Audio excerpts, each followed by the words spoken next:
Mas, gente, vocês já repararam que o governo Bolsonaro, além de tentar atrapalhar todas as medidas que tentam conter o avanço do coronavírus, ele ainda aproveita para tentar implementar medidas péssimas em várias outras áreas, como na educação?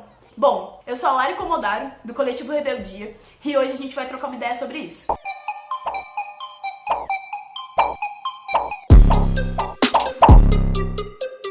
Antes da gente começar, ativa o sininho das notificações e se inscreve no nosso canal, porque toda segunda tem vídeo novo. E é claro, compartilha com todo mundo esse vídeo, porque hoje a discussão vai bombar. Esse canal é um canal de jovens, feito para jovens, pra gente discutir os rumos do país e do mundo, com uma visão crítica ao capitalismo e sempre apresentando uma saída, que é a Revolução Socialista. O Bolsonaro representa um completo desserviço à população, e isso não é novidade pra ninguém. No dia 24 de março, ele fez um discurso falando que a única parcela da população que sofre com coronavírus são os idosos, e em decorrência disso, ele defendeu que as escolas e universidades poderiam ser reabertas. O que se passa no mundo tem mostrado que o grupo de risco é o das pessoas acima dos 60 anos. Então, por que fechar escolas? Raros são os casos fatais de pessoas sãs com menos de 40 anos de idade. Primeiro, a gente viu que isso é uma completa mentira, porque pessoas jovens também estão morrendo em decorrência do Covid-19. Todo mundo sabe, e o Bolsonaro inclusive, que é exatamente o contrário. Colocar as crianças para saírem nas ruas, muitas vezes pegarem os transportes lotados, só aumenta o risco para elas e para todo mundo que mora com elas. Por isso, as aulas precisam ser suspensas e que as escolas e universidades permaneçam fechadas. Só que aí, a solução mágica do Ministério da Educação é apresentar como solução durante a pandemia as aulas EAD, seja chamada educação à distância, atividades remotas, aulas virtuais e seja lá o nome que a gente tenha dado para tudo isso. Só que assim, durante a pandemia, a gente tem que pensar a educação coletivamente. Ninguém está mais preocupado com os rumos da educação pública do que os estudantes e os trabalhadores no país. Isso a gente pode ter certeza. E para isso, quando a pandemia acabar, a gente tem que exigir que sejam repostas todas as atividades e que seja readequado o calendário escolar. E que essa readequação seja pensada pelos profissionais da educação, pelos alunos, pelos pais dos alunos e por toda a comunidade escolar. Que seja pensado da gente pra gente mesmo. Então, chega junto, que hoje eu quero discutir esses 4 pontos graves sobre a educação à distância. Quando a gente pensa na educação à distância, a gente pensa em princípios muito diferentes do que é a educação presencial. Então, a primeira coisa é construir as aulas, planejar de acordo com as suas finalidades. E como a pandemia chegou sem avisar, ou melhor, até avisou, né? Mas os países não se prepararam para ela, os professores não tiveram tempo para planejar essas aulas virtuais. E isso acarreta uma inferioridade muito grande na qualidade do ensino, uma completa gambiarra na educação. A situação é ainda mais crítica quando a gente pensa no ensino básico, em que a mediação do professor é essencial. Como que a gente ensina uma criança, ou até mesmo um adulto a ler? É preciso ensinar a pegar no lápis, apoiar o papel. E isso a gente não consegue ensinar diante de uma tela. Por isso que a gente não pode acreditar que as aulas EAD substituem as aulas presenciais, porque não são a mesma coisa. Sem contar os outros inúmeros prejuízos, como a socialização, que é fundamental para as crianças. Aí a gente pensa no ensino superior. E eu pergunto para vocês, como é que faz estágio EAD, laboratório EAD? Como é que faz pesquisa, projeto de extensão? E independente do nível, o ensino presencial não pode ser substituído pelo EAD. E olha, não sou eu que estou falando isso não. Vou deixar aqui na descrição a entrevista com o professor Marcos Neira, da Faculdade de Educação da USP. Eu penso que a gente deve sim usar a tecnologia para melhorar a nossa vida e o nosso desenvolvimento, mas nunca para nos prejudicar. Por exemplo, no Vale do Silício, que é uma região que abriga várias empresas de tecnologia, os filhos dos empresários estudam sem tela. É isso mesmo. A galera estuda lá sem computadores e sem tela. É giz e lousa. E a gente precisa pensar no porquê disso. É lógico que são filhos de pessoas ricas e que dentro de suas casas têm acesso a todas as tecnologias possíveis. E outras coisas também entram na conta.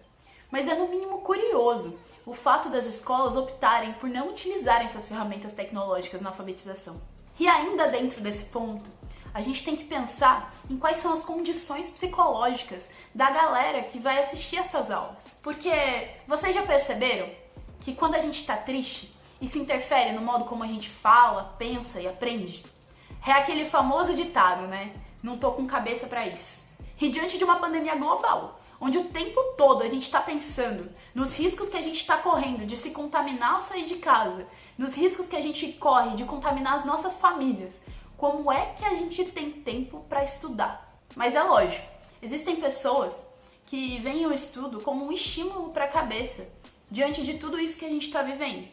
E é por isso que a comunidade escolar precisa pensar em atividades, mas que sejam optativas e que não sirvam como ferramentas de avaliações que valham nota, presença ou adiantamento de conteúdo. Aliado ao plano de atividades não obrigatórias, é preciso também a gente ter um plano de democratização do acesso a tecnologias, capaz de garantir acesso à internet e computadores para todos que trabalham na área da educação e também para os estudantes. E é lógico que toda essa disponibilização de estrutura tecnológica seja garantida em nível público, sem privatização, e que ela tenha durabilidade somente durante a quarentena, e que depois que a gente supere a pandemia, a gente retorne com as aulas presenciais. A gente sabe que tem um abismo entre os alunos das escolas públicas e privadas do país. Então assim, pode ser que para um aluno de escola privada, que tem acesso ao computador, internet limitada, não tem responsabilidade com outras pessoas, o EAD seja uma perfeita possibilidade durante essa pandemia. Mas essa é a realidade da maioria da população? Como que uma pessoa que precisa cuidar dos seus avós, do seu irmão mais novo e ainda cuidar da casa, vai ter tempo para o estudo? Como que uma criança que mora num cômodo com 7 familiares vai ter um local adequado para poder estudar? Ô, Weintraub, é simplesmente impossível. Nenhuma dessas pessoas podem ser prejudicadas e muito menos privadas do direito à educação. E mais, a gente não pode pensar o aprendizado apenas como assistir aula, porque para muitas crianças isso significa a refeição do dia. E aí, com as escolas fechadas, como é que a gente faz? Por isso, a gente precisa exigir que sejam distribuídas cestas básicas ou o valor delas para todas as famílias. Além disso, os estados e municípios têm recursos destinados à alimentação escolar, que somam as verbas do PENAE. Esses recursos são utilizados para alimentação para todos os alunos, não só os em situação de vulnerabilidade. A merenda escolar, portanto, deve ser garantida para todos os alunos da rede pública. E para que isso funcione, é preciso colocar um plano de ação imediato e ir transferindo os recursos, dando prioridade para as pessoas cadastradas no Bolsa Família, mas garantindo que isso seja distribuído para todos os alunos da rede pública. E aí, pensando na galera do ensino superior, muitos dependem das bolsas de pesquisa ou extensão, e elas precisam ser garantidas, principalmente num momento difícil como esse. Ninguém pode ficar na mão. Além das vagas nas moradias estudantis. Ou seja, o que a gente chama de permanência estudantil, que são aquelas políticas que servem para auxiliar os estudantes de baixa renda a permanecerem no ensino superior nas universidades públicas, precisam ter continuidade na quarentena. E isso também vale para os estagiários, viu? Porque assim como todos os outros trabalhadores, os estagiários também devem ficar em casa e com a garantia das suas remunerações integral. E para os estudantes e pesquisadores, que não podem parar seus projetos de pesquisa, como são aqueles relacionados ao Covid ou aqueles que envolvem animais em seus estudos, precisam ter garantias de equipamentos de segurança para que não corram risco de se contaminar. A gente sabe que muitos professores e outros profissionais, como merendeiras e servidores nas instituições, têm seus contratos precarizados e podem perder seu emprego a qualquer momento. Segundo dados do próprio Ministério da Educação, são cerca de 1 milhão de trabalhadores que têm seus contratos precarizados e que podem perder seus empregos a qualquer momento. E ainda, a gente sabe que os salários são baixos e que em vários estados possuem atrasos no pagamento. Gente, a gente tem que entender que o que a gente está vivendo hoje é uma pandemia global. E é por isso que é tão importante que haja estabilidade nos empregos e que o salário seja garantido de forma integral para todos os trabalhadores, principalmente para os mais precarizados. O que acontece, na maioria dos casos, é o que a gente viu acontecer em Minas Gerais com os trabalhadores das escolas privadas, que passaram de 4 horas para 12. Pera, é mais do que os meus dedos podem mostrar. E isso mostra que além da gente ter que se preocupar com uma pandemia global, a gente ainda tem que lidar com o aumento da exploração. Bom, a gente sabe que assim como o senhor ministro da Educação, o presidente também é a favor da Emenda Constitucional 95, apelidada também como PEC do fim do mundo ou PEC do teto dos gastos, o que significa que ambos querem congelar os investimentos na educação e reduzir os recursos que já são escassos pra gente. Eles não estão nem aí pra juventude trabalhadora. Por exemplo, um debate que estava em alta antes da pandemia era sobre o Fundeb, o Fundo de Recursos para a Educação, que vence no final desse ano e que ainda está sem definição se vai ser renovado ou não. E o governo não estava nem participando dos debates. E isso não é um descaso, é se posicionar contra a educação. A gente não pode tirar a responsabilidade deles de jeito nenhum, porque é lógico, a verba do Fundeb ainda é insuficiente, mas acabar com ela é muito pior. A gente tem que entender que o que eles querem mesmo é desinvestir em tudo que é público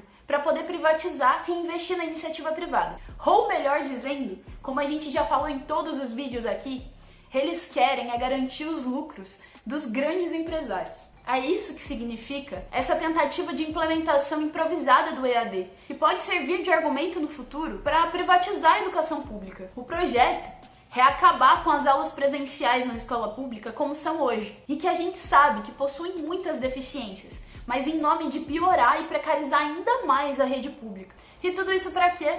Para que as instituições privadas de ensino possam conduzir esse modelo à distância, que tem um custo muito menor do que as aulas presenciais. E a gente bem sabe que tudo que visa o lucro só aumenta a exploração dos trabalhadores e diminui a qualidade para a gente que é usuário do serviço. E eu acho que um ponto que é fundamental a gente pensar é que o ano não está correndo normalmente. E vejam só, a Unesco estima que 850 milhões de jovens estejam sem aula por causa do Covid-19. E isso representa metade do total de estudantes no mundo. Na América Latina, a Unicef estima que 152 milhões de alunos estejam sem aula. E em 11 países, as escolas foram fechadas parcialmente, enquanto que em 102 países foram fechadas totalmente. Por isso, a gente precisa que os vestibulares e principalmente o Enem sejam adiados. Porque com os estudantes sem aula, como é que a galera consegue prestar essas provas? Então, assim, sem adiar o Enem, seu Weintraub, não dá pra continuar não. E mais, que as taxas de vestibulares que já foram pagas sejam devolvidas. A mesma coisa com as mensalidades nas universidades privadas, que precisam ser suspensas. Gente, frente ao caos que esse vírus nos trouxe, os ricos estão apresentando propostas como se fossem supostas alternativas no mundo pós-pandemia. É como se por trás dessa catástrofe tivesse uma grande oportunidade empreendedora. E esse é o caso do EAD, que tem se apresentado como cada vez mais uma alternativa modernizante da educação. A pandemia nos mostrou como esse sistema irracional não serve pra gente. Como é que vão defender a meritocracia agora? Uma ideologia que considera como se todas as pessoas fossem iguais e que as suas conquistas dependessem unicamente dos seus esforços, colocando a responsabilidade dos governos em cima do indivíduo. Hoje, essa ilusão se desmancha ainda mais. Essa e muitas outras. Porque a verdade é uma: ou se está a serviço do lucro ou a serviço da vida. É por isso que a gente precisa destruir o capitalismo, que coloca o lucro acima de tudo. Enquanto milhões de pessoas morrem, outros enriquecem muito. É bem como diz uma amiga minha: para toda a Suécia tem um continente africano inteiro. A gente precisa construir um mundo socialista, capaz de garantir vida digna aos trabalhadores e ao povo mais pobre, que não garanta só uma educação de qualidade, mas que possa garantir todas as nossas necessidades. Uma sociedade onde não haja uma desigualdade brutal, como é a regra no capitalismo. E a existência dessa desigualdade torna qualquer discurso defensor da meritocracia uma mera hipocrisia. Para a gente defender mais educação e de mais qualidade, a gente precisa colocar as escolas e universidades a serviço da luta, fazendo uma revolução dentro delas, que acompanhe as revoluções que passam por fora delas. Diferente do que afirmam os olavistas ou a grande ala conservadora e liberal no país, de que as universidades são espaços comunistas e tudo mais, a gente entende que só haverão escolas e universidades socialistas em um Brasil socialista. E é isso que a gente quer construir. Bom, gente, é isso que eu queria trazer para vocês nesse vídeo, sobre a educação à distância e o projeto de Brasil que a gente tem. É isso, gente. Acompanhe a gente nas redes sociais, deixa os comentários aqui pra gente, e se inscreve no nosso canal e ativa o sininho, porque toda segunda tem vídeo novo.